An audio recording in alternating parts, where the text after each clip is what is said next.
Pasca pernyataan Wali Kota Bukit Tinggi Herman Safar yang menyebut dirinya menerima laporan skandal seksual yang melibatkan ibu dan anak, warga Bukit Tinggi, Sumatera Barat menjadi viral, Polres Bukit Tinggi langsung menindaklanjuti.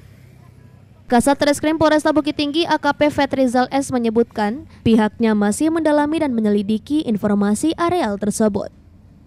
Pihaknya merasa perlu melakukan penyelidikan mendalam untuk mengungkap bagaimana kasus terjadi. Kasus inses ibu dan anak yang terjadi beberapa tahun yang lalu diduga dialami saat sang anak masih di bawah umur sehingga ada kemungkinan berdampak hukum pada para pelaku yang terlibat.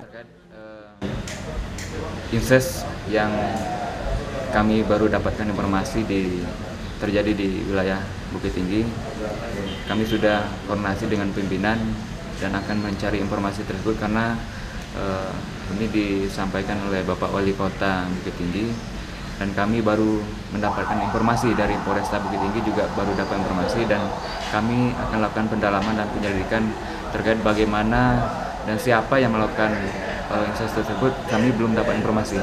Mungkin dalam waktu dekat kami akan koordinasi dengan pemerintah Kota Bukit Tinggi terkait dengan informasi yang pernah disampaikan di forum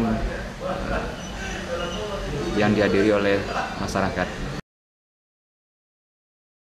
Kasus yang menghebohkan warga Sumatera Barat tersebut diungkap Wali Kota Herman Safar di hadapan ratusan peserta sosialisasi pencegahan pernikahan anak yang dilaksanakan di Aula Rumah Dinas Wali Kota Bukit Tinggi pada Rabu 21 Juni kemarin. Menurut Wali Kota Herman, fakta ini sudah lama terjadi dan tidak ada yang mengungkap. Wali Kota Herman ingin semua pihak menyadari bahwa aib kota ini tidak akan terselesaikan oleh pemerintahan dan tokoh adat saja, namun butuh peran semua pihak hingga lingkungan terdekat. Dari Bukit Tinggi, Sumatera Barat, Wahyu Sikumbang, iNews melaporkan.